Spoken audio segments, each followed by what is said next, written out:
La clase teórica con los fundamentos y la perspectiva del derecho de familia a futuro. ¿Correcto? Porque de nada nos sirve ver la parte pasada, la parte histórica, la parte tradicional, cuando en realidad ustedes, cuando bebés a un año, prácticamente necesitan ver cómo es que la sociedad va a desarrollarse y ustedes necesitan tener las habilidades para poder, ¿qué cosa? Atender esos nuevos requerimientos, esas nuevas consultas. ¿Correcto? Por ejemplo, señores, les voy a mencionar algunas cosas. Primer elemento de nuestra sociedad.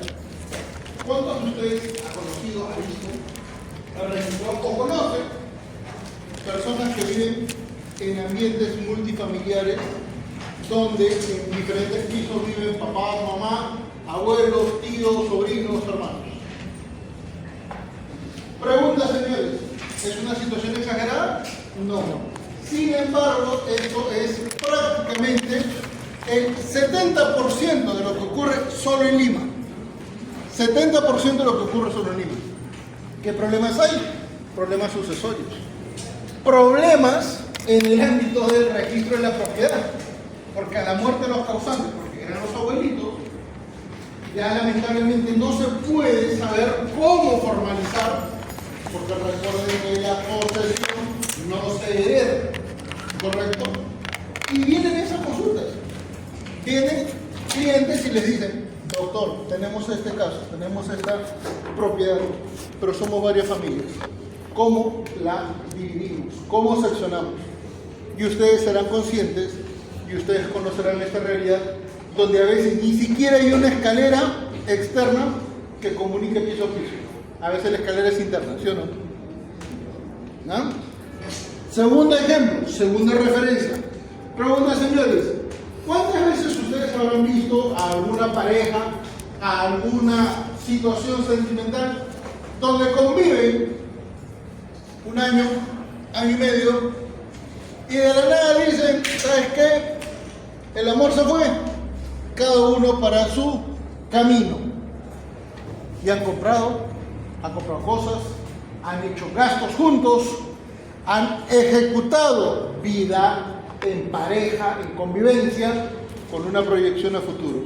Generalmente personas que invierten o tienen una iniciativa que eventualmente está dando producción, dando incentivos, dando resultados económicos. ¿Saben dónde sucede esto? En las pymes. Y normalmente las pymes, pequeñas y medianas empresas, datos de la Cámara de Comercio de Lima, ¿qué te dicen? Que el 80% de las pymes en el Perú solo viven 4 años. 4 años. Al 5.º año o se desintegró o los integrantes de esa pyme fundaron otros o crearon otras y desaparecieron de la pyme. ¿Saben a qué se debe eso? A que la pareja que la creó, a esa pyme, se separó. Y ustedes dirán: ¿y por qué? Porque en términos psicológicos es la crisis de los 4 años. Hay crisis a los 4 años, hay crisis a los 8 años.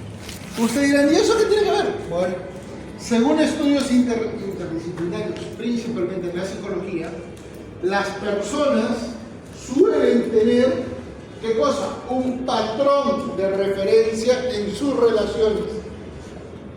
Y lamentablemente, muchos a veces o generan una situación de insatisfacción o una situación en la que provocan las situaciones negativas.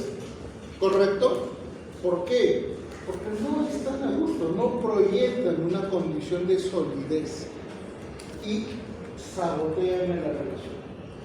Y normalmente en el ámbito de una relación familiar convivencial, a los 4 años que ocurre, hijos ingresando al nido o al reino. ¿Correcto? ¿Qué significa esto? Que el punto de unión que existía entre los convivientes ya no está, y eso incrementa los conflictos. Igual sucede a los 8 años porque la pareja ya visualiza otra realidad económica, otra situación laboral. Entonces, muchos de los problemas que nosotros observamos en el contexto familiar, no solamente a nivel de pareja, responde a un factor totalmente ajeno al derecho de familia, pero que prácticamente lo identifica y lo desarrolla. ¿Correcto? Como yo les había comentado en la primera sesión, chicos, nosotros tenemos una particularidad. El derecho de familia y el contexto familiar en términos de civilización es la que ha creado literalmente el ámbito del derecho. Ha creado al sistema normativo. ¿Correcto? Muchos dirán, ¿qué tiene que ver esto? Ahora se lo voy a demostrar. ¿Correcto? A ver, señores, ¿alguien ha visto alguna vez esto en una ecuación matemática?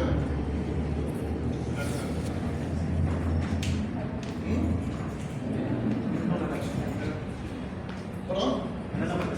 Así es. ¿Nos podría explicar qué significa un plano cartesiano? Tiene dos ejes, una eje X, una eje Y, se ubican físicamente.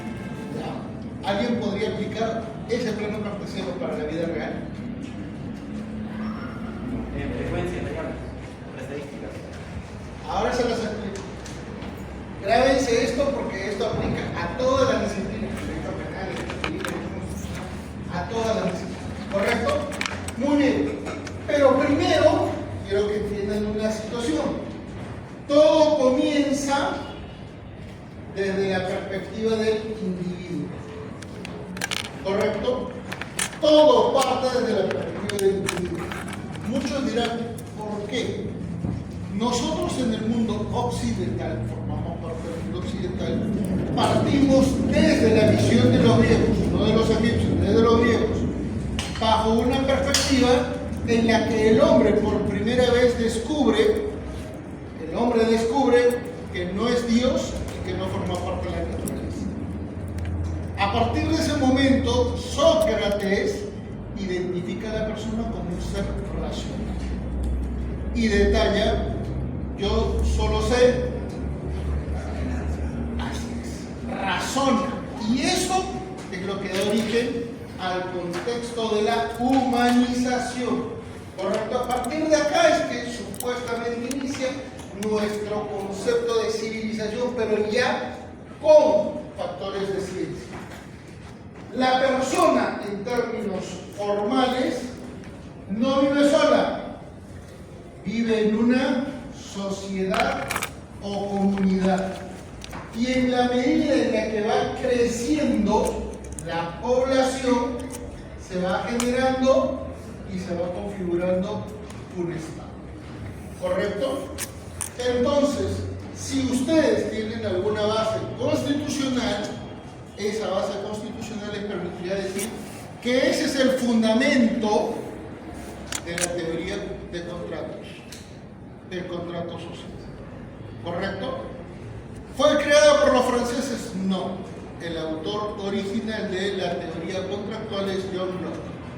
¿Correcto? En Inglaterra, 60 años antes que los franceses. ¿Por qué va a ser importante esta referencia? Porque, señores, nos va a permitir identificar tres grandes ámbitos que existen hasta el día de hoy. ¿Correcto? En primer lugar, el contexto de privacidad. ¿Correcto? Perdón, intimidad. Intimidad.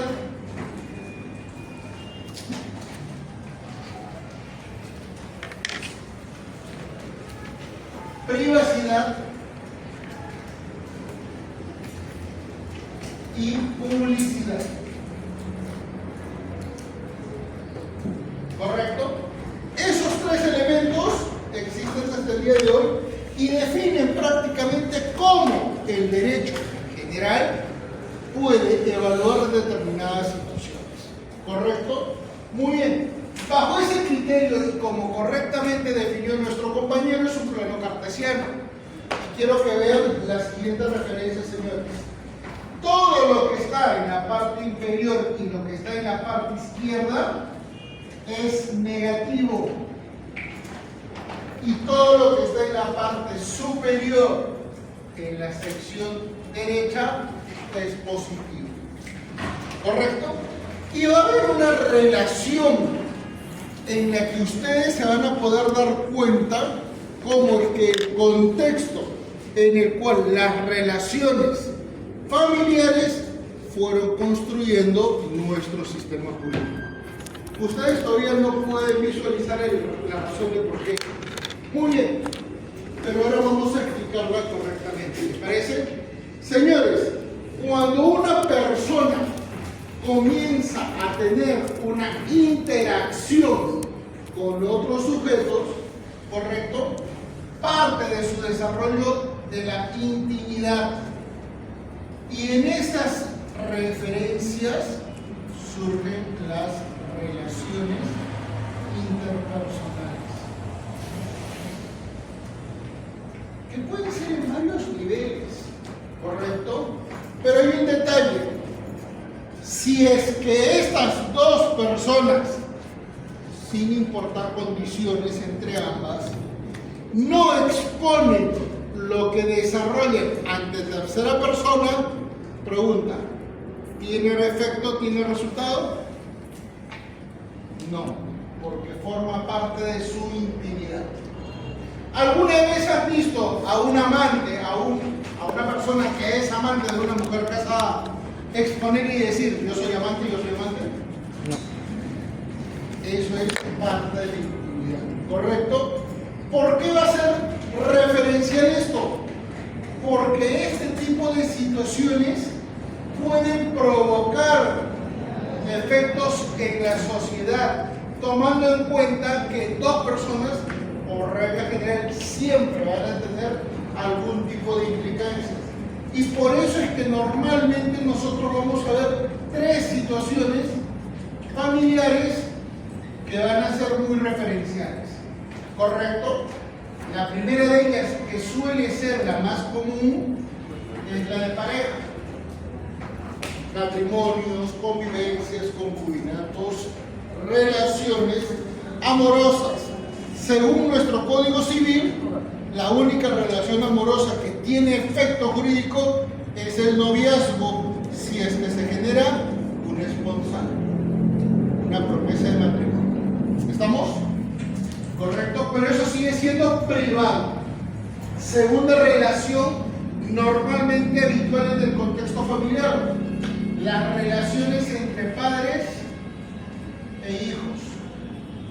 En el contexto normativo de nuestro Código Civil tenemos la sociedad paterno-filial, filiación, tenemos alimentos, tenemos tenencia, tenemos régimen de visita, tenemos una serie de condiciones que los relacionan. Y finalmente tenemos las relaciones que normalmente existen entre familiares. ¿Correcto? A ver, señores, ¿cuántos de ustedes de repente habrán escuchado hablar del meme? Mis tíos peleándose por los terrenos del abuelo. Muere el abuelito, los hermanos suelen tener conflictos. ¿Estamos? Aunque parezca increíble, la violencia entre dos hermanos no es violencia familiar. Apunten eso. La violencia entre dos hermanos no es violencia familiar. La violencia entre la cuñada y la esposa del hermano tampoco es violencia familiar. Y es más, hay una sentencia que lo detalla. Siempre y cuando la cuñada no vive en la casa de la hermana del esposo. ¿Sí? Entonces, ¿por qué va a ser importante entender este tipo de condiciones? Porque pueden tener efectos, y esos efectos repercuten en la sociedad, ¿correcto? ¿Por qué? Porque, como les comenté, pueden surgir diferentes situaciones. La más extrema y la más positiva, ¿cuál es? El matrimonio. Y el matrimonio tiene la condición positiva máxima, ¿Por qué? Se ejecuta ante el Estado y tiene efecto erga omnes. En otras palabras, ocurre una celebración de matrimonio, se firma el acta, se da por concluida la ceremonia y al minuto o al poco tiempo uno de los cónyuges fallece, ya hay efectos jurídicos. ¿Correcto? Quien sobrevive será viudo o viuda. Pero se casaron minutitos, no interesa, ya generaron efectos. ¿Estamos? Ahora, ¿qué ocurre en el punto intermedio? Ocurren situaciones de convivencia y hay hasta 3 manifestaciones de convivencia. ¿Correcto? Hay hasta 3 situaciones de convivencia. Inclusive hay una situación que no es aceptada. ¿Cuál es? La convivencia de mala fe. ¿Correcto? Les doy un ejemplo. A ver, chicos, ¿alguien recuerda la muerte de Alan García? Sí. Doctor, ¿recuerda la muerte de Alan García? Sí, que justamente había llegado la policía y... No hablemos porque eso es mentira, ¿no? Él está vivo, ese miserable. Ya, pero recuerden el contexto, ¿no? Alan García. Ocurre su velatorio entierro. ¿Quiénes se presentaron? Su esposa y la mamá de su hijo, ¿sí o no? La mamá de su hijo, el último hijo, Federico Dantón, que para ese momento tenía 15 años, ¿correcto? Con su mamá se presentan. La señora conviviente por 15 años. 15 años. Ah, ¿tenía derechos?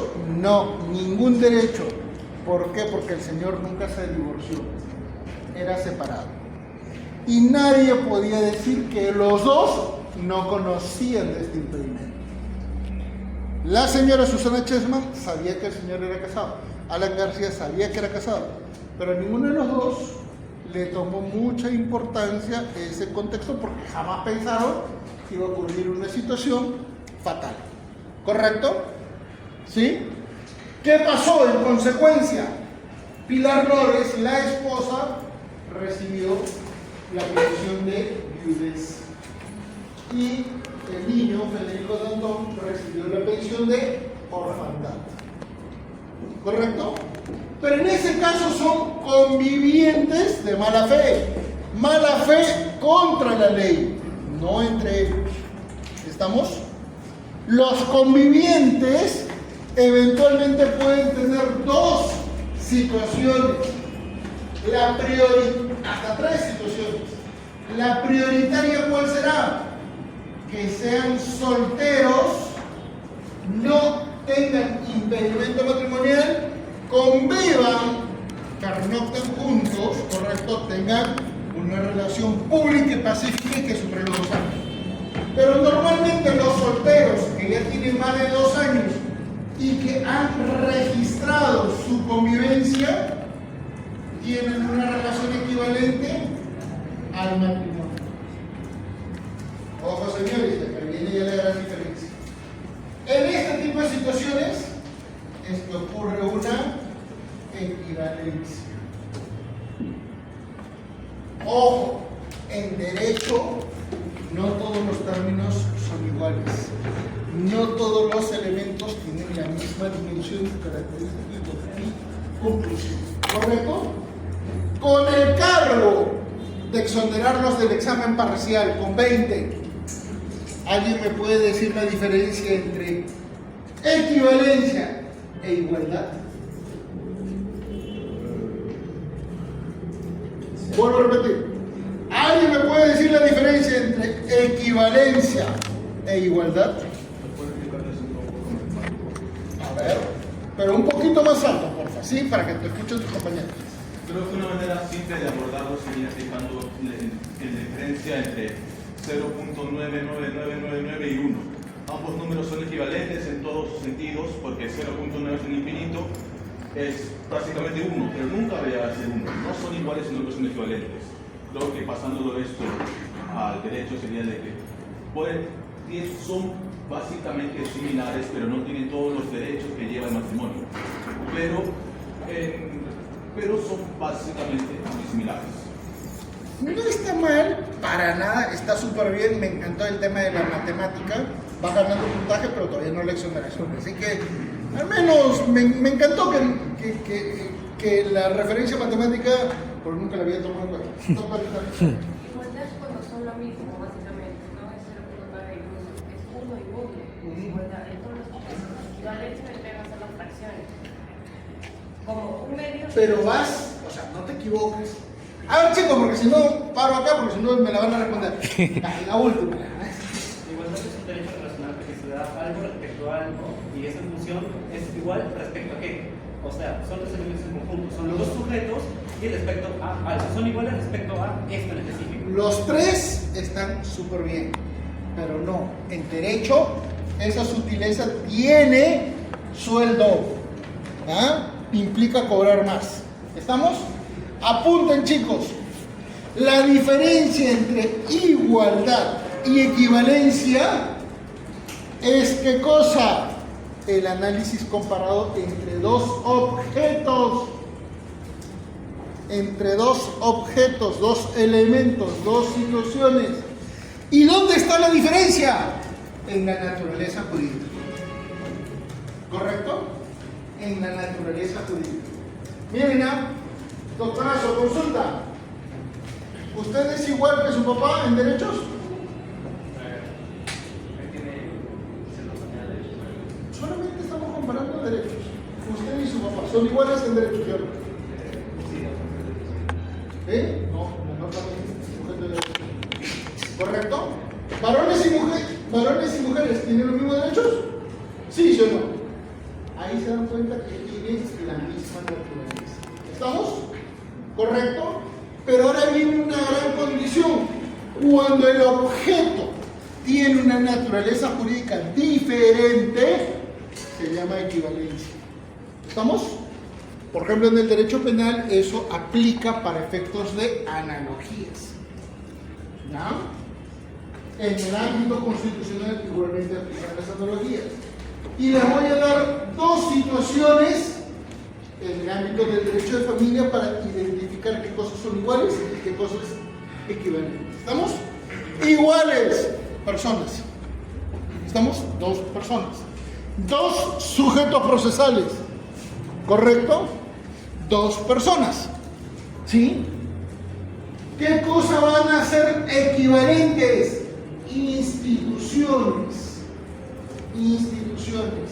Por ejemplo, matrimonio, convivencia. El matrimonio es público, perdónes. ¿Estamos? La convivencia es privada. Es privada. Y se tiene que demostrar, no tiene un efecto de roles. ¿Vieron la diferencia de naturaleza jurídica? ¿Correcto? ¿Sí? ¿Todos los universitarios son iguales? Correcto. ¿Los universitarios de otra universidad en San Marcos, que no están matriculados, tienen los mismos derechos? ¿Por qué? Porque no son universitarios de acá. ¿Estamos? Tienen que evaluar la naturaleza jurídica. Muy bien, esa es la primera referencia y solo ellos van a tener equivalencia al patrimonio. ¿Por qué?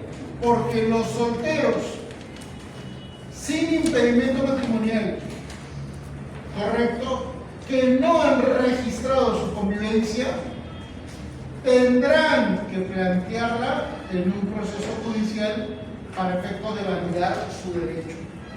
En otras palabras, mientras no ejecuten una acción pública de reconocimiento de derechos, no los tienen. ¿Sí? Y va a haber finalmente la tercera categoría de convivencia en este sentido. ¿Cuál será? Donde existe una relación donde uno actúa de mala fe.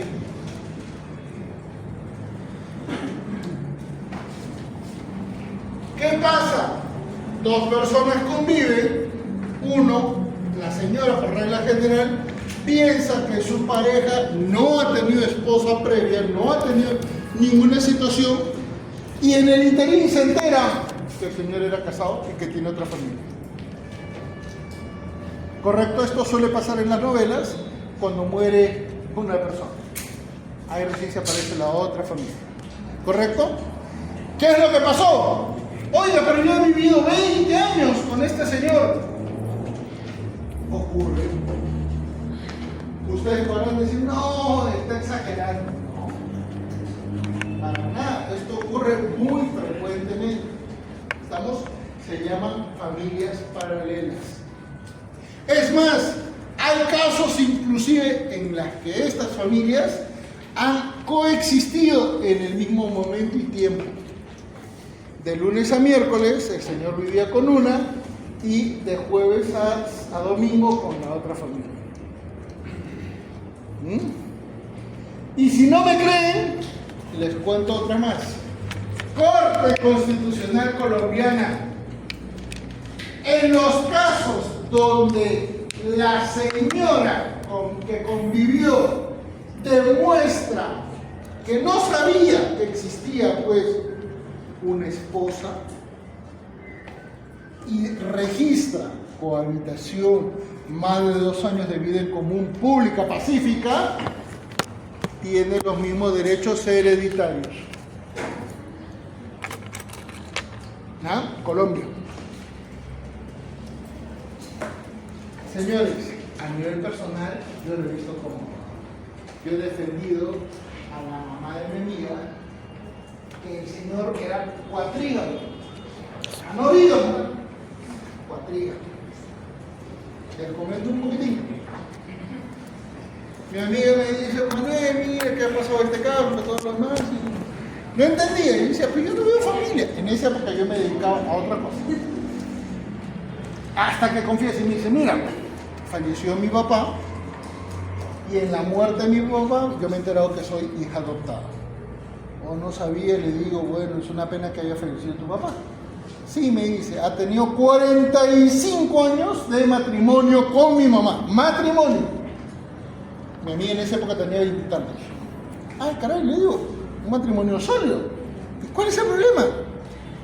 Me imagino una cuestión burocrática, administrativa. Bueno, mi mamá, a la muerte de mi papá, no hizo nada durante 3 meses y bueno, ya al tercer mes optó por ir al trabajo a reclamar la pensión de viudez, porque evidentemente antes no podía. Cuando llega a la mesa de partes y dice, soy la esposa de tal, vengo a reclamar mi derecho de pensión de viudez, el de la mesa de partes y le dice, haga cola señora, usted no es la única. Es más, usted es la cuarta. Y ahí se entera que su marido había tenido 3 matrimonios previos y ningún divorcio. ¿Tú sabías? Le digo a mi amiga. No. ¿Tu mamá sabía? No, nunca. Bueno, hicimos el proceso, correcto. ¿Qué haces cuando tienes un caso difícil? Juntas con la parte que tiene menos posibilidades de ganar. Busqué a la defensa de la primera esposa.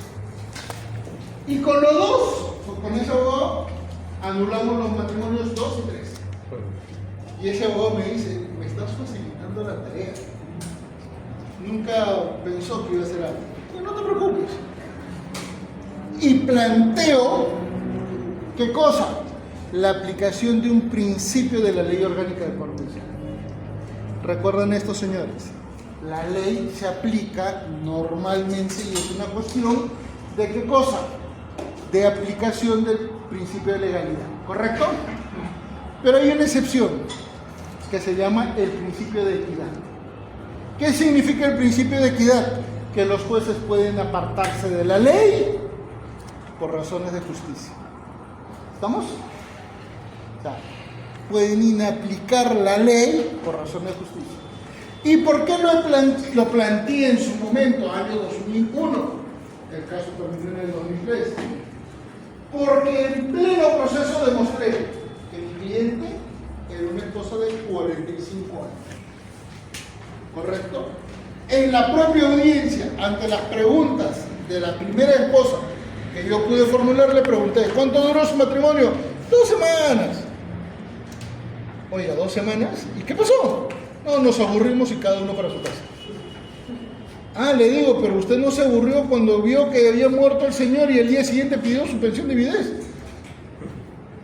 Sí, me dijo, al día siguiente. Le dije, muy bien, 2 semanas. Segunda pregunta, señora. ¿Usted se casó con el código de 1936? Dijo, sí. ¿Qué acciones hizo para defender su matrimonio o su honra? Recuerden que hay iniciativa de parte, ¿sí o no? Me dijo, no, nada. La señora, en cambio, vivió 45 años con su esposo, adoptó una hija y ha tenido todo tipo de derechos y obligaciones ante la sociedad. ¿Usted ha tenido algún lío con el señor? No. ¿Usted ha tenido alguna situación que generó efecto jurídico con el señor? No. Dije, señores jueces, ¿qué van a preferir? ¿Matrimonio formal, porque tiene el acta de matrimonio más antigua, o un matrimonio real? Adivinen quién ganó. El matrimonio real. Y ustedes dirán, ah, pero eso fue hace varios años. No, hace 4 años, 3 años, salió un caso igualito en el Tribunal Constitucional. ¿Ah? Y ahí se volvió a tratar el tema de matrimonio real. En este caso no le llamaron matrimonio, le llamaron familia real. ¿Qué pasó? Una señora casada con un miembro de la PNP, ¿correcto? Bueno, queda viuda, tiene un hijo, recibe la pensión de viudez, recibe la pensión de orfandad para su hijo. En el tiempo convive con otro señor PNP, ¿correcto? Y cuando va a renovar documentos, la gente de la PNP se da cuenta y dice, la señora tiene un hijo de un miembro de la PNP ya fallecido. La señora es viuda de un miembro de la PNP fallecido. Pero en su DNI registra un domicilio y la señora registra un segundo hijo cuyo padre vive en la misma casa de la señora. ¿Qué cosa es? Convivencia. Señores, la pensión de viudez fenece cuando la pareja tiene una nueva relación. Y la PNP le quitó la pensión de viudez. Y le dijo, señora, ¿usted es viuda? Sí, pero después de su viudez ha tenido una relación de convivencia con otra persona y ha tenido otro hijo, un segundo hijo. Y no lo puede negar porque los DNIs del hijo y de su pareja están en su casa. Son convivientes.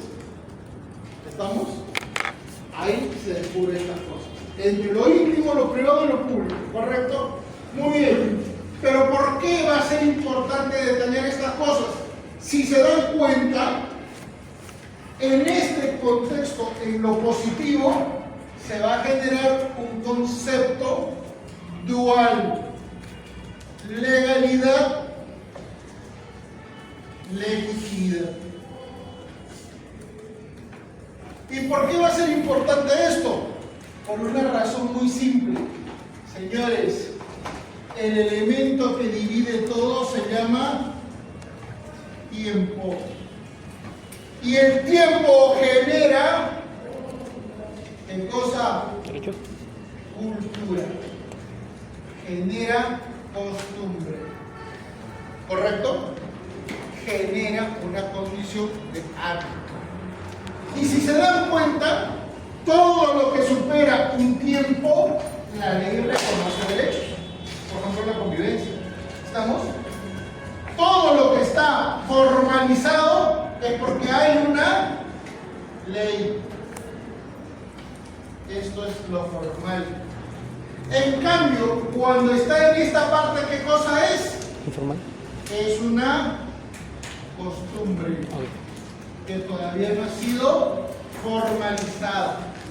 Podrá tener legitimidad, pero no legalidad. ¿Correcto? Podrá tener legitimidad, pero no legalidad. ¿Sí? Muy bien.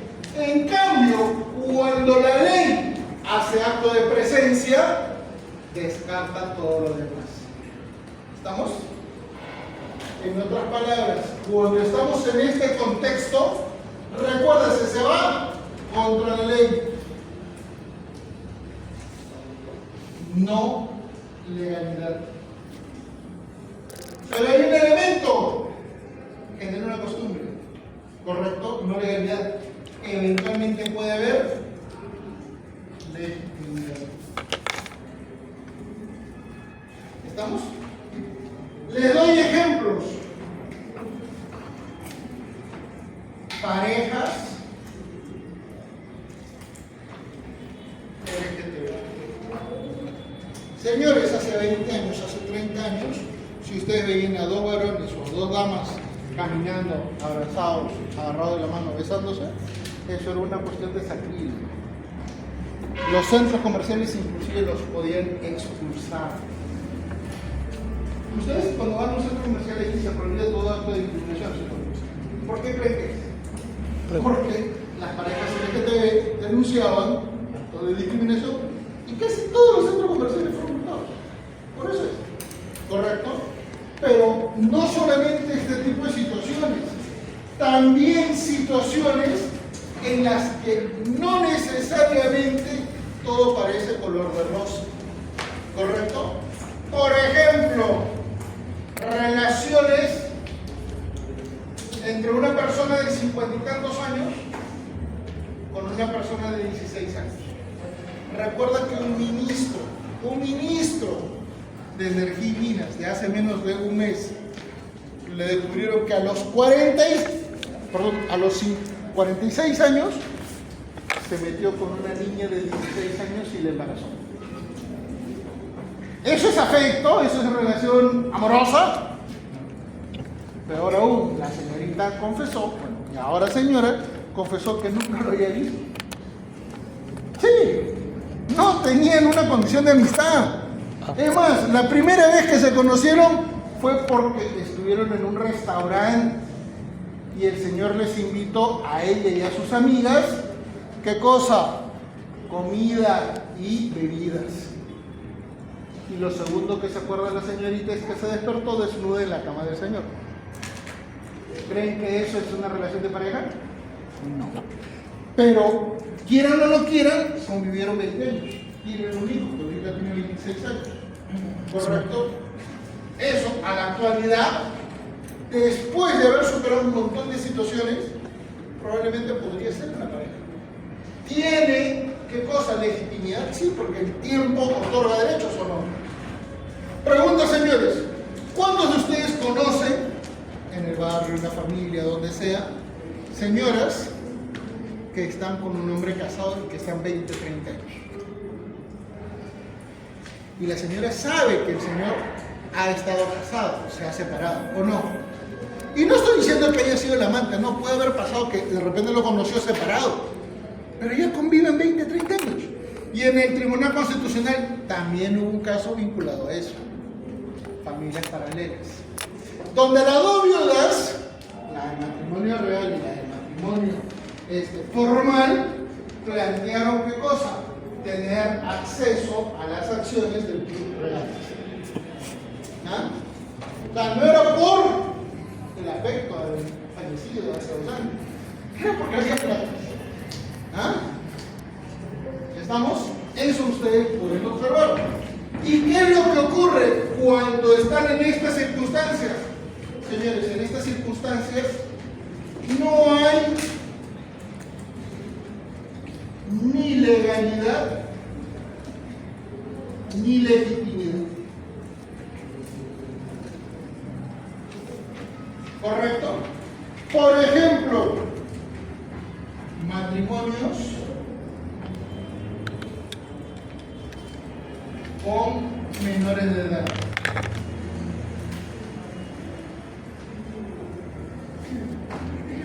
¿Correcto?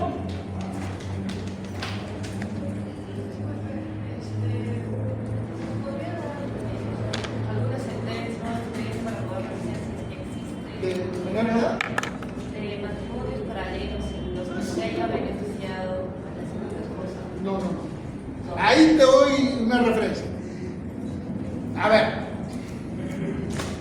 la jurisprudencia en el Perú es muy formal, muy legalista, muy pegada al patrón de la letra, ¿correcto?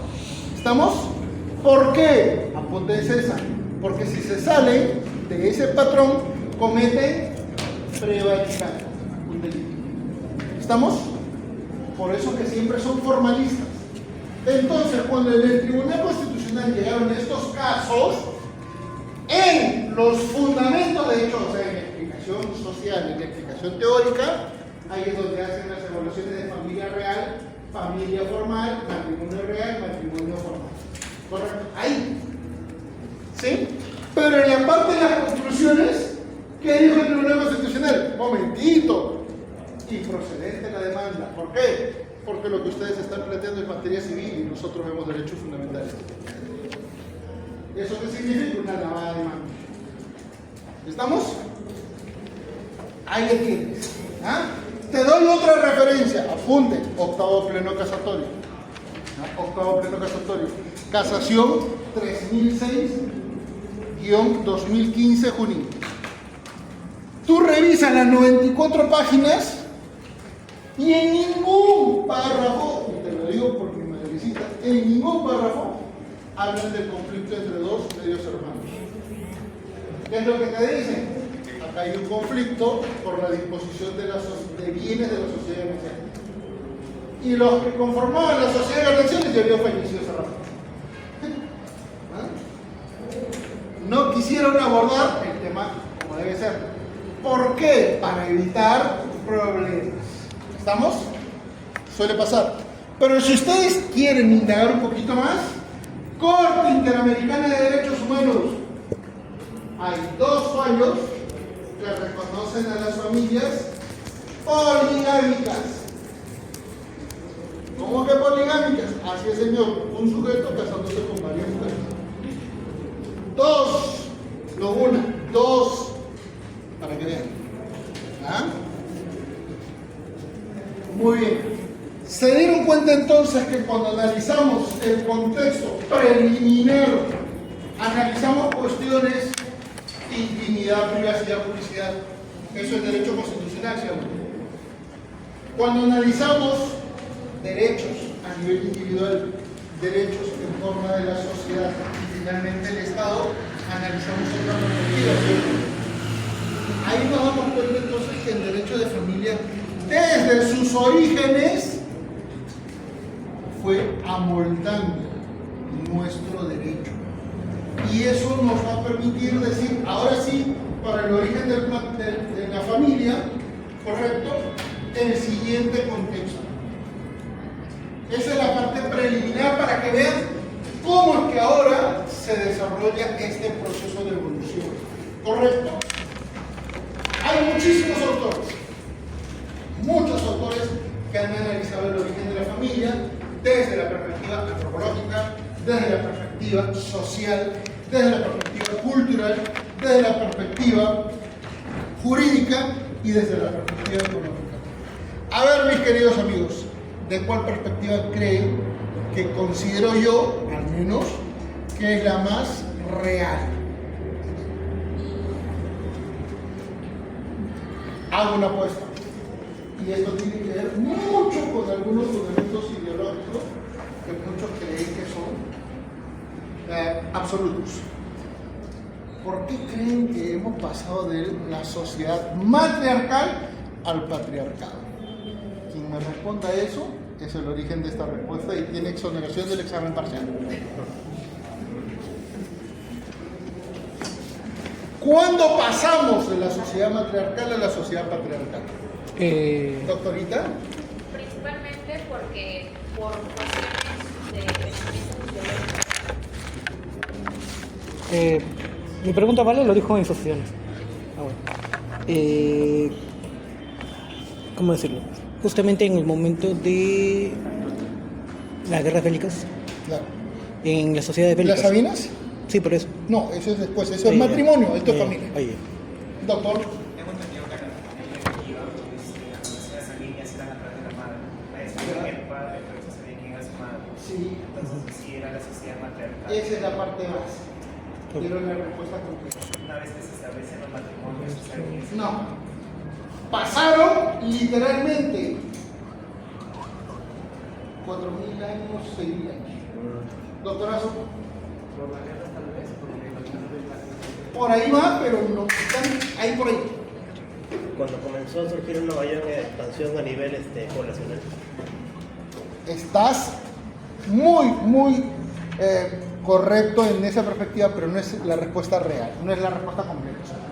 A ver, señores, para que todo el mundo lo sepa, nuestra sociedad pasó de ser matriarcado a patriarcado no por razones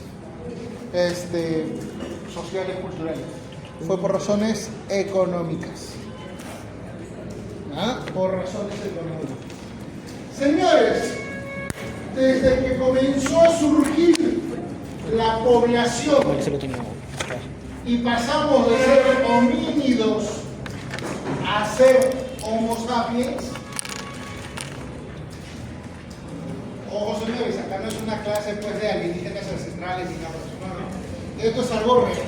De cuando pasamos de ser una horda a ser comunidad de humanos, hay un paso sumamente significativo. ¿Por qué? Porque pasamos de una sociedad matriarcal a una sociedad patriarcal. Y muchos de los elementos que han dicho los compañeros es en parte correcta, pero no es la respuesta completa. ¿Estamos? No se han equivocado, no es todo. Es como decirles, a ver señores, yo lo que quiero es que me describan a la pared. Describir un ladrillo o una columna no hace a la pared. ¿Estamos? No está mal, pero falla. ¿Por qué va a ser importante este paso, señores?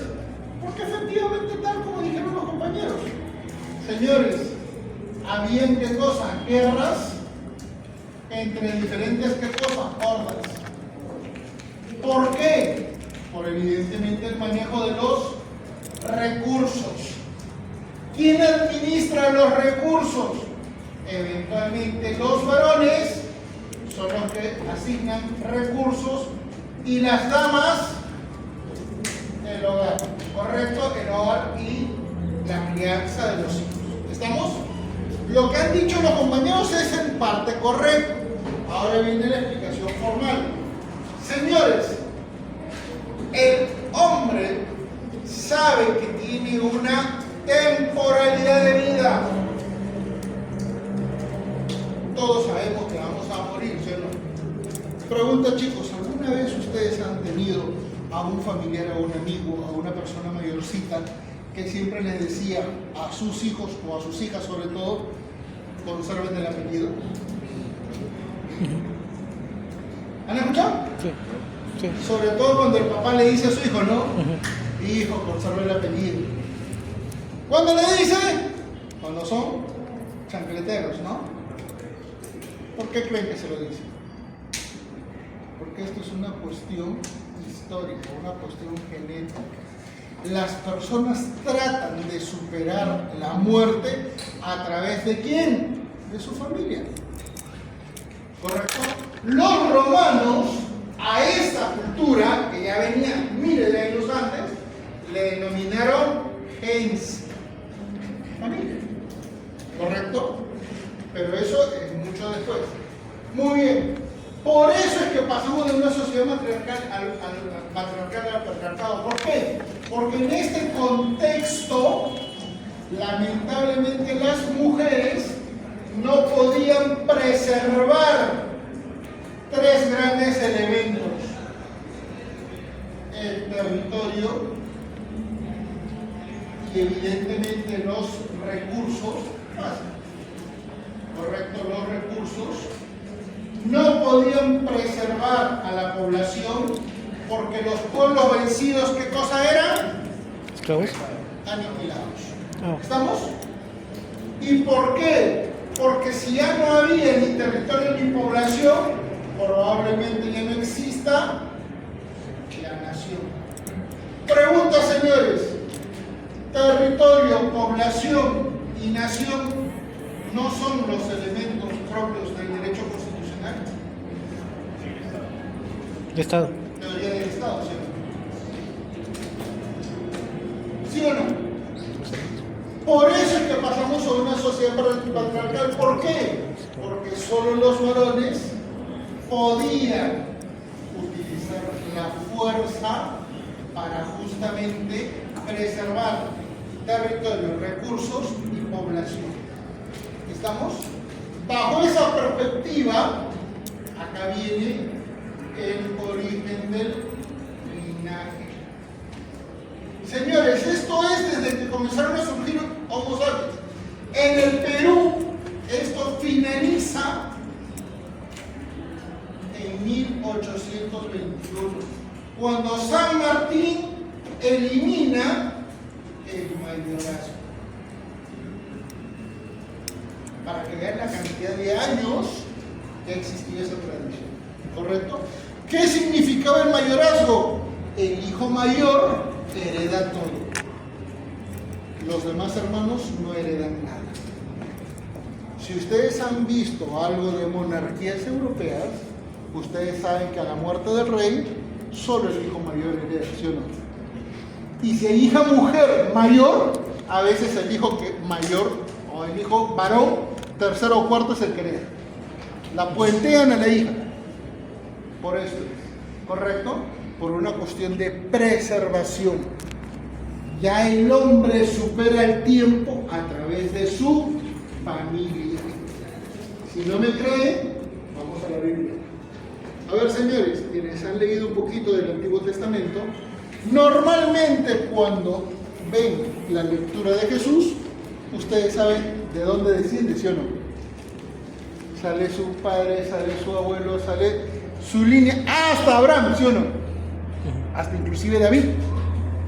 Y no solamente con él, con Abraham, sale con los grandes profetas judíos, ¿o no?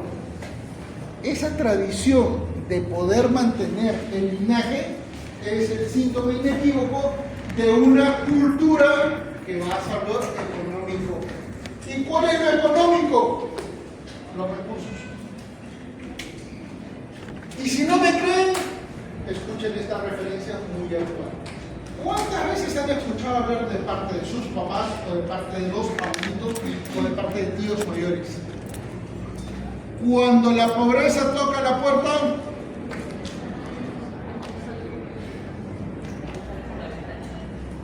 Que la cosa sale por la ventana. ah, ¿no es que era para toda la vida? Ah, ahí está. Es justamente eso. No es porque algunos sean bandidos o bandidas. Lo que pasa es que es una cuestión de preservación. Esto es una cuestión mucho más fuerte y sólida que una perspectiva de egoísmo. ¿Estamos? Muy bien. ¿Cómo entonces esta sociedad fue generando lo que hoy conocemos como derechos y lo que nos va a importar? Señores, porque paulatinamente esta sociedad fue creando ¿qué cosa? Grandes culturas. Y así vamos a tener Egipto, que es prácticamente el 80% de la cultura occidental, y de Egipto pasamos a Grecia. Y de Grecia vamos a pasar a Roma. Formalmente nuestra cultura occidental basada en esos tres elementos. ¿Estamos? Lo egipcio es literal, cultura occidental. Señores, ustedes han visto que la justicia es una dama vendada, ¿sí o no? ¿Eso de dónde viene? No, es que había una diosa griega que era vendada, que tenía su balance. ¿Sí o no? Mentira, eso viene de Egipto, eso, ¿no? El dios Mat. ¿Ah? Él es el que tiene la balancita. ¿Por qué Grecia es importante? Porque Grecia desacraliza la cultura. Sócrates dice, los dioses no, los hombres. ¿Correcto? ¿Y por qué Roma es importante? Porque Roma lo difundió para todo el mundo. Muy bien. ¿Y por qué va a ser significativo esto? Porque ya en este momento comienza a surgir el primer elemento que va a generar una formalización de nuestra civilización, que se va a denominar costumbre. Señores, no solamente desde México hasta Chile, Argentina, desde España hasta Alemania, en Europa, la costumbre tiene un valor tan sólido que inclusive si hay leyes que se oponen a la costumbre, la ley puede quedar derogada. ¿Estamos? La ley puede quedar derogada. Muy bien. La costumbre entonces significa un acto repetitivo en el tiempo, pero no por coacción de la sociedad o del Estado, sino por una convicción de los sujetos. ¿Estamos? Bajo ese criterio surge entonces lo que se denomina sistema normativo.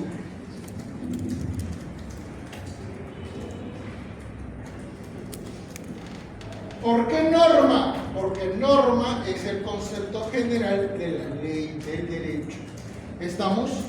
Las sociedades en el tiempo van creciendo en población, pero también van consolidando algunas referencias. Y por eso en segundo término se crea, ¿qué cosa? El segundo elemento a nivel jurídico dentro de nuestro sistema normativo, que se denominan reglas, y que hoy por hoy se denominan principios jurídicos. ¿Correcto? Pero señores, y esta apúntenla, por favor. Principio jurídico, ¿qué significa?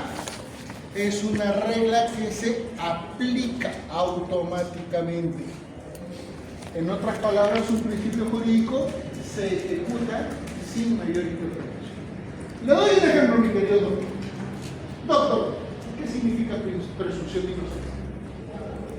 Después de analizar hechos, normas, requeridas, puede interpretar de que hay una presunción de inocencia en la que el imputado, cuando se presume. Mientras no sea culpable, se tiene inocencia.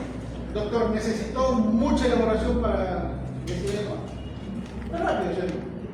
Principio de doble instancia. De que, bueno, una persona al momento de terminar el proceso tiene el derecho de poder interponer un recurso de apelación para que el superior jerárquico lo revise. Principio de dignidad.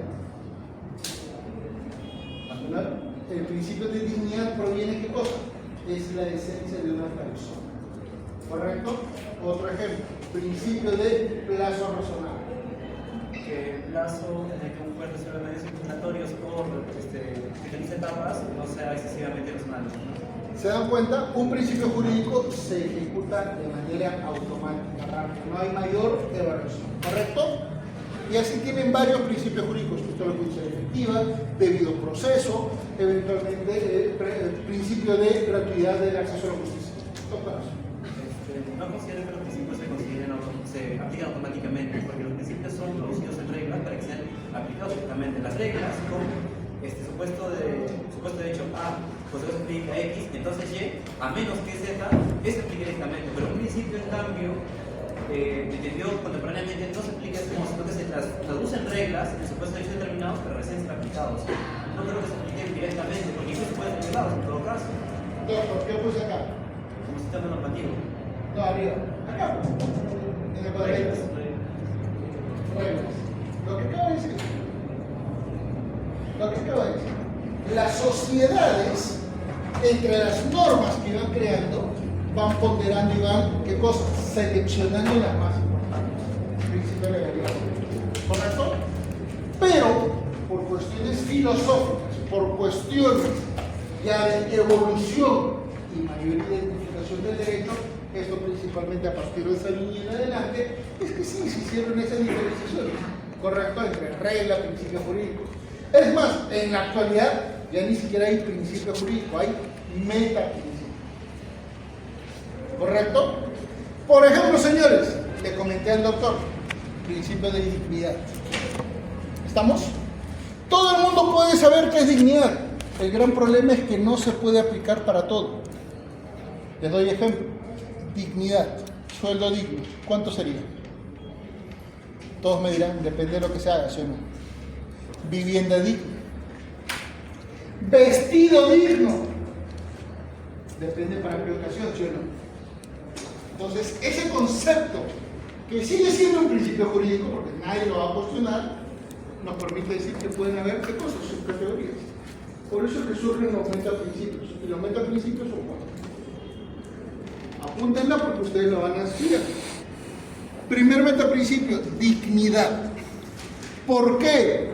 Porque dependiendo del área o ámbito al que se le aplique, va a tener diferentes, ¿qué cosa?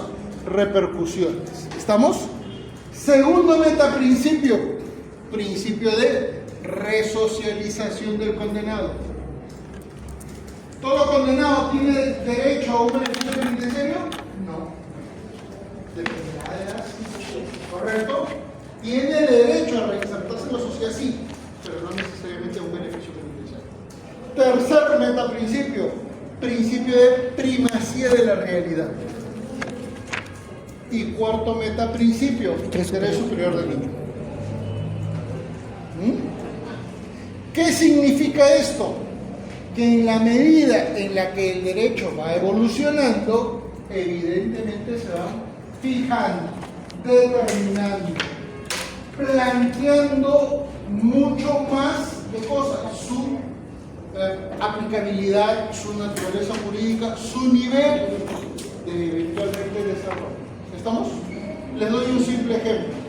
Para 1823, primera constitución peruana, no todos los ciudadanos tenían todos los derechos. Para 1823, los ciudadanos que tenían pleno derecho, ¿quiénes eran? Varones, con estudios, o sea, profesionales, con patrimonio, y los que no tenían condena penal. ¿Cuántos eran? Menos del 5% de la población. Hoy por hoy, ciudadano, ¿quién es?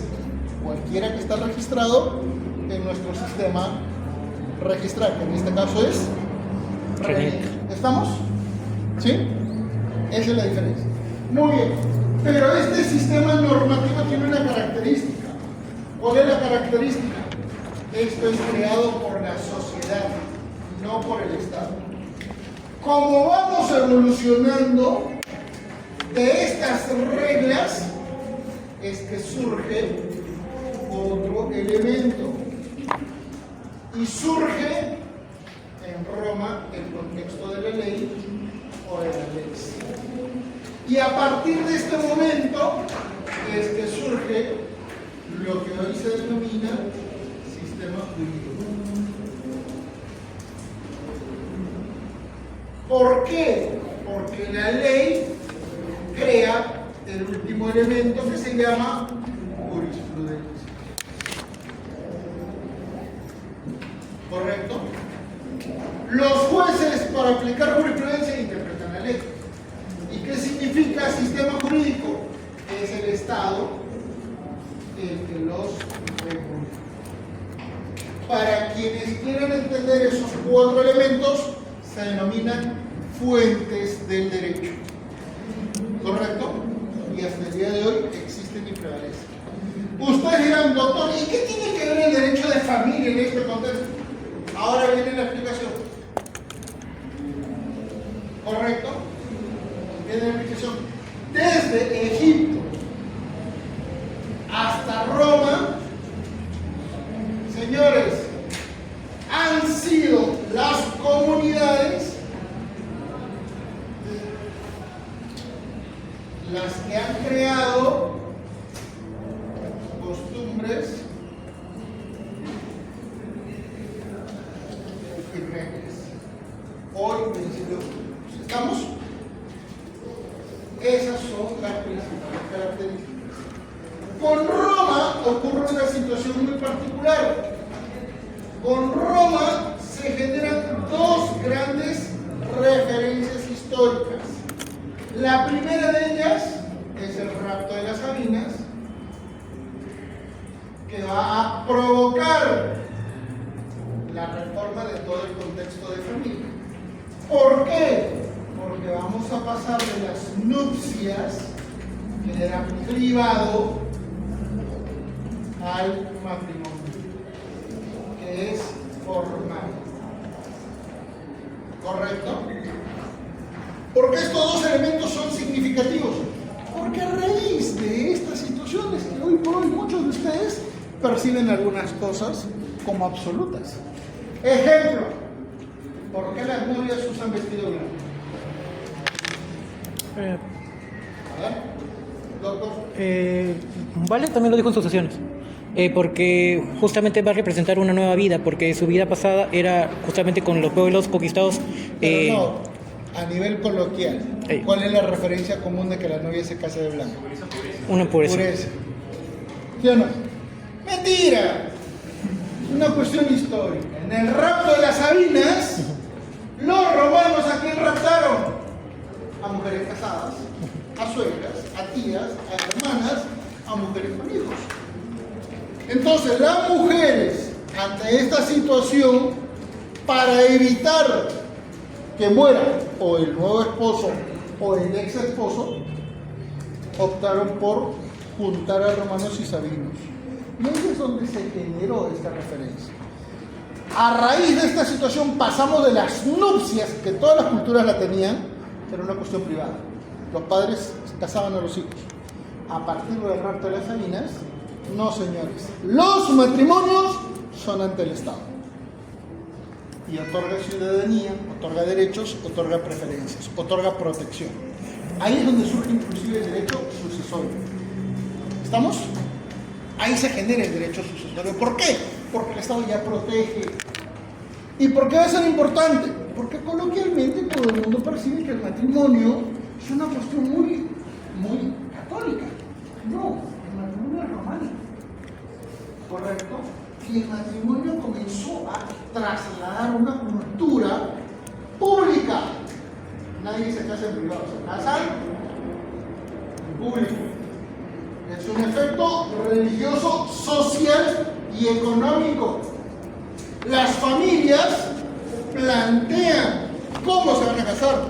Ahí surgen, por ejemplo, matrimonios con manus y matrimonios sin manus. ¿Qué significa el manus? Significa poder. Les doy un ejemplo. La hermana de Julio César, uno de los emperadores más grandes del Imperio Romano, era una mujer de la gens Juliana, la familia más noble y nunca excluyente, pudiente de la época. ¿Estamos? ¿Ustedes creen que la hermana de Julio César se iba a casar para ser subordinada a otro hombre que económicamente, socialmente y políticamente era inferior? Esa señora se casaba sin hermanos y se podía divorciar cuando quería, como un hombre, y cuando quería, porque su estatus le daba esa posibilidad. Para el resto de mujeres, lamentablemente esto no sucedía y se casaba con manos. Salían del hogar paterno y en el hogar del esposo ya no tenían algunos derechos, algunos privilegios. ¿Estamos? Esa condición terminó generando muchísimos de los elementos que hasta hoy los tenemos en el Código Civil. Por ejemplo, si ustedes revisan el Código Civil, libro de familia, recuerdan que entre cónyuges se pide permiso para trabajar. Y ustedes dirán, ¿y por qué salió eso? Porque para 1984 las mujeres no trabajaban. Entonces, como ya era necesario que también trabajen por cuestiones económicas, se planteó que las mujeres pidieran permiso por escrito al esposo. Y si el esposo no le daba permiso, ya no trabajaba. Para que vean, esto proviene de una cuestión muy antigua. ¿Estamos? Muy bien. Pero con Roma ya se generó la ley, ¿correcto? Y surge nuestro primer nombre en nuestro sistema jurídico. Nuestro sistema jurídico es romano. ¿Cuál es el otro nombre de nuestro sistema jurídico? Romano germánico. Señores, ¿por qué creen que es germánico? No me digan por las afinaciones. Es germánico por justamente estos elementos históricos, por la necesidad de defensa de recursos y para defender los recursos que existían en territorio germánico, ¿correcto? Para la defensa de los recursos, toda la población peleaba, varones y mujeres. Y surgió el concepto que hasta el día de hoy debió haber existido. Igualdad. Por primera vez surgió el concepto de igualdad. ¿No? Ese concepto en Europa nórdica, en los países germanos, en los países escandinavos, hasta el día de hoy se ha preservado. Por eso en esos países las mujeres prácticamente no necesitan ningún nivel de interpretación para defender su derecho, porque los tienen en un nivel absoluto en equivalencia para hombres. En países como Italia, como España, las mujeres no tienen esa oportunidad, es por una razón cultural. ¿Correcto? Muy bien. Y si no me creen en esta parte, por favor estudien las valquirias. ¿Quiénes eran las valquirias en la cultura desde el norte? Mujeres guerreras. ¿Por qué? Porque defendían al pueblo. Por lo tanto, tenían los mismos derechos que los varones. Pero de estos dos nombres, romano-germánico, le vamos a agregar dos nombres más. Canónico. Al caer Roma, correcto, ¿quién asumió el poder? Época feudal, asumió la Iglesia Católica. Y la Iglesia Católica nos ha dejado dos grandes aportes. Señores, dos grandes aportes. ¿Cuál fue el primer gran aporte? El concepto de humanidad. En la Edad Media, de ahí surge el humanismo. Estamos en el Renacimiento. ¿Por qué? Porque el hombre es hijo de Dios. ¿Correcto? Y por eso es que se vuelve tan importante. Ese principio que fue basado en estudios de Sócrates y luego de Aristóteles, terminó fundamentando en 1948 el concepto de derechos naturales. ¿Estamos? Y adivinen, ese concepto de derechos naturales provino por la crítica de una mujer a una tradición jurídica que tenía más de 200 años. ¿Correcto? La cultura que fue muy densa, importante, excluyente, 200 años antes de 1948, se llamó el positivismo. Y tuvo entre sus principales expositores, ya en la etapa final, a Kelsen. ¿Correcto? Kelsen, ¿qué decía? La ley define todo. ¿Saben qué le dijeron los nazis y los japoneses? Oiga, señor, sáquenos una ley que diga que está prohibido matar a los enemigos. Recuerden que el genocidio para esa época no estaba sancionado. Por eso es que se generaron los juicios de Nuremberg y de Tokio. ¿Correcto? Ahí es donde surgen los derechos naturales. ¿Quién los planteó criticando a Kelsen? Hannah Arendt. ¿Ah? Para que vean, eso es una cuestión ya filosófica. Y el segundo elemento del derecho canónico, lo que hoy se conoce como debido proceso.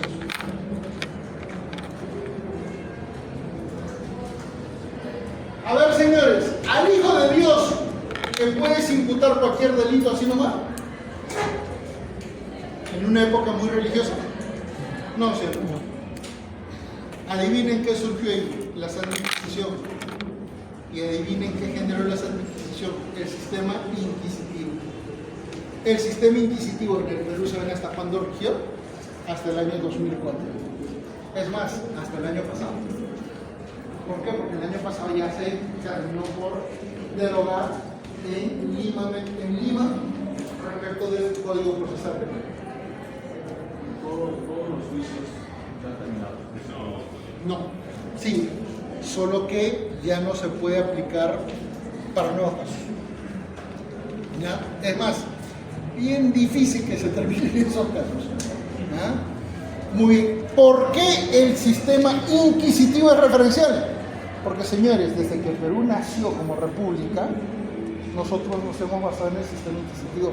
Por eso es que muchos jueces piensan que pueden juzgar, fiscalizar y hacer lo que quieren del proceso, porque tienen esa cultura. ¿Correcto? ¿Sí? Muy bien. Esos dos elementos finalmente se van a complementar en la última etapa de nuestro sistema jurídico, que es la actual, y que comenzó con la denominación francesa.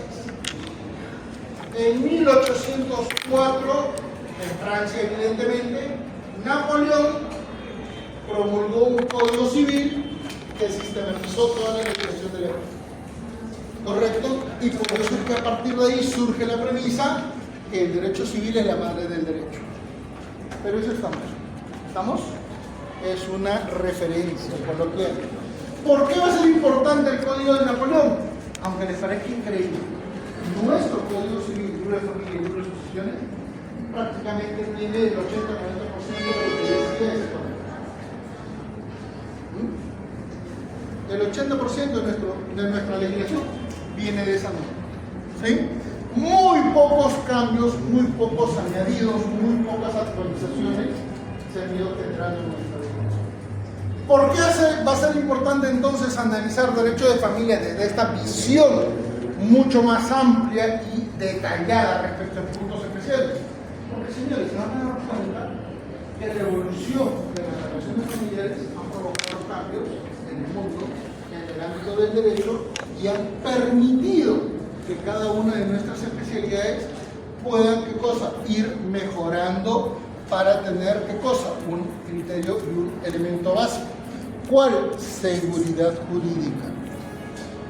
Esa es la premisa máxima en una sociedad donde se busca el Estado de Derecho. ¿Estamos? No es el objetivo el Estado de Derecho, el objetivo es seguridad jurídica. ¿Cómo se logra? A través del Estado de Derecho. ¿Sí?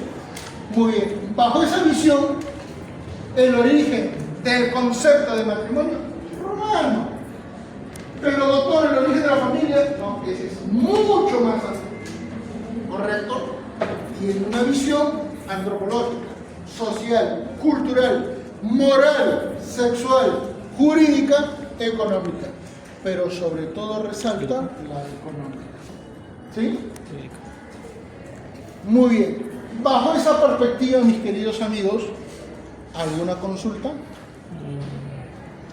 La parte preliminar de lo íntimo, de lo público, de lo íntimo, privado, público, ¿se entiende? ¿Sí? ¿Se han dado cuenta que lo que dijo el compañero respecto de un plano cartesiano donde hay 4 secciones se aplica prácticamente a muchas relaciones intrafamiliares? Ahí se van a dar cuenta. Por ejemplo, señores, acá hay una referencia muy conocida. Por ejemplo, Adán se casa con Eva, se divorcian en el tiempo. Eva luego tiene una hija que se llama Isabel. Adán ya divorciado. ¿Adán se podría casar con Isabel?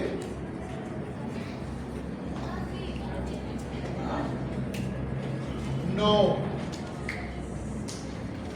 ¿Por qué? Porque hay un lazo que une a Adán y Eva de por vida. Ojo, no Adán e Isabel, no Eva e Isabel, Adán y Eva. ¿Y por qué? Porque cuando uno comienza a analizar el contexto familiar, Eva es madre de Isabel. ¿Estamos? Por eso es que Adán no puede casarse con Isabel. ¿Sí? Se puede casar con quien sea, pero no con la hija de su ex esposa. ¿Estamos? ¿Sí? Eso está dentro del patrón de que no es ni legal, está prohibido en el Código Civil, ni tampoco legítimo. En otras palabras, socialmente es cuestionado. ¿Correcto? Muy bien. Bajo estos elementos de referencia, ¿alguna consultita, mis amigos?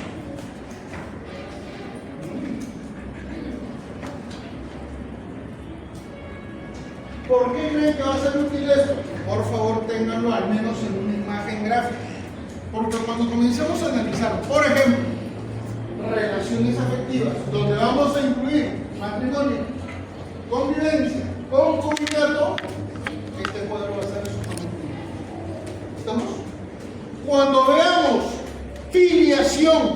este cuadro va a ser absolutamente referencial.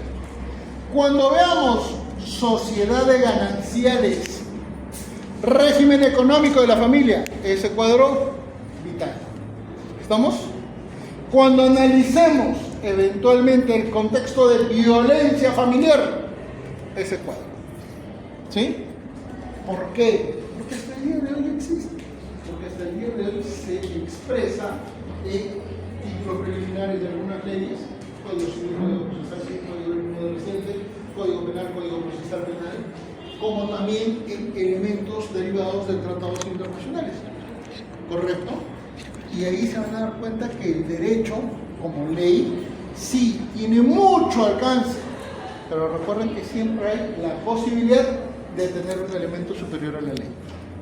Y ese elemento superior a la ley se denomina, ¿qué cosa?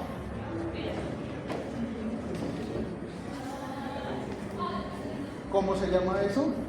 Equidad. ¿Correcto? Equidad. No se aplica así, pero es aquello que pasó. Cuando hablo de ley, doctor, ya implica constitución, tribunales internacionales, leyes, todo. ¿Sí? Muy bien, chicos. En este punto, ¿alguna consultita? ¿Pareció interesante la sesión?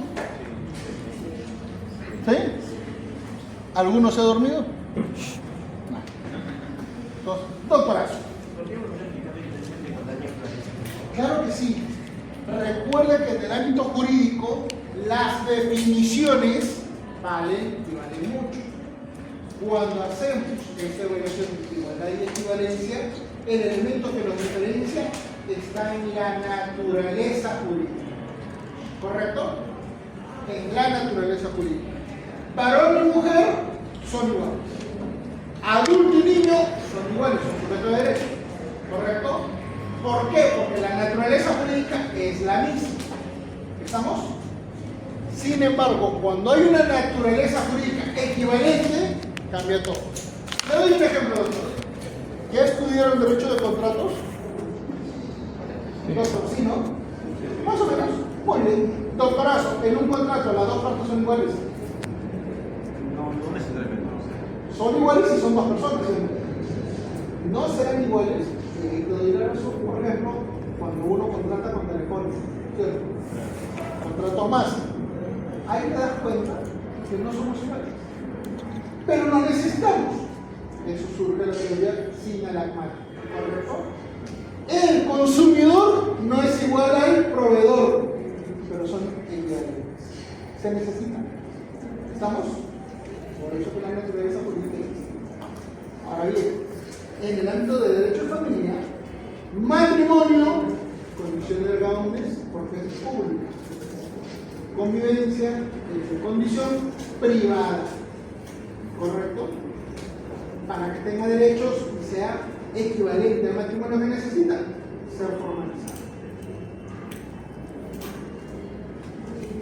Muy bien. ¿Alguna otra consulta, por favor? Bueno, cualquier cosita, siempre estamos en comunicación, señores. Muchísimas gracias por estar. Gracias.